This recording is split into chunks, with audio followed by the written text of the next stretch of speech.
Have you ever wondered why the samurai, some of the most feared warriors in history, were also poets, calligraphers, and monks? Why men who lived by the sword also spent hours each day in stillness, silence, and reflection? What if I told you that their greatest weapon wasn't their blade, but their mind? And here's the part that matters to you. The same methods the samurai used to overcome fear, sharpen their focus, and act without hesitation can help you face your own battles. Whether those battles are in your work, your relationships, or inside your own head. Today, I'm going to share the 5 practices that gave the samurai their clarity and unshakable calm, and how you can use them to clear your mind every single day. 1. Repetitive training. The first secret is deceptively simple. Repetition. A samurai didn't master his sword by thinking about every movement. He mastered it by doing the same cut, the same block, the same strike thousands of times until the blade moved as naturally as his own breath. In many sword schools, students were made to repeat the same basic strike thousands of times, sometimes for months. Why? Because the point wasn't just technique. The point was removing hesitation. Imagine standing across from an opponent. If you stop to think, should I block high or low? It's already too late. Your sword must move faster than thought. But this wasn't only about combat. The samurai applied the same discipline to calligraphy, poetry, and even arranging flowers. Repetition wasn't boring to them. It was liberation. By repeating, by drilling, they were training the body to act without the interference of a busy mind. Now think about your own life. Where does hesitation cost you the most? Speaking up in a meeting, making a decision under pressure, starting that difficult task you've been putting off. What if instead of overthinking, your actions were already trained into you?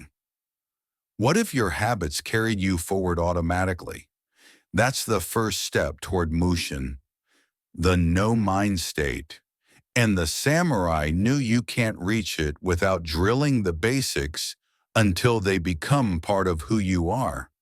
But repetition alone wasn't enough, because even if your body is trained, what happens when your mind is filled with fear, doubt, or distraction? That leads us to their second secret. 2. Meditation. A warrior who has mastered his sword but not his mind is still vulnerable. That's why many samurai turn to meditation.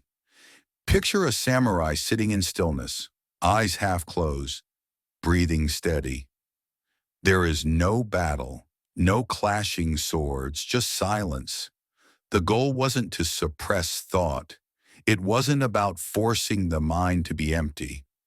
Instead, the samurai learned to observe their thoughts the way you might watch clouds drifting across the sky. They come, they go, but you remain unmoved. Why does this matter?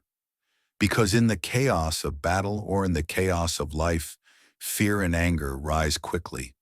If you cling to them, they control you. If you let them pass, they lose their power. The samurai used meditation as a form of daily cleaning. Just as they polished their blades until they shone, they polished their minds until fear and distraction slid off like water. And here's something remarkable. The same practice that calmed them before combat can calm you before your own daily battles. A job interview, a hard conversation, a decision you've been avoiding. But meditation wasn't confined to the cushion. The samurai discovered a deeper truth. What you practice in silence must be carried into everything you do. Which leads us to the third practice, one that transformed every moment of their lives into training for Mushin. 3. Mindful everyday action. The samurai had a phrase, Hosin. It means ordinary mind. It's the idea that the state of clarity and calm should not be reserved only for meditation or battle. Instead, it should be present in the most ordinary tasks: eating a meal, walking down a path, pouring tea. Even something as simple as tea became a form of training for the samurai. The tea ceremony wasn't just a refined pastime, it was a discipline. Preparing and serving tea demanded total presence: the temperature of the water, the feel of the cup, the sound of pouring.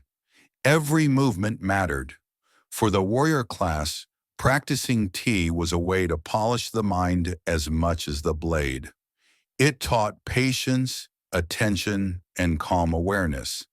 And while it wasn't as central as martial training, it became one of the most respected cultural practices among samurai. A reminder that clarity and focus are built not only on the battlefield, but also in the quiet rituals of everyday life. Think about your own life.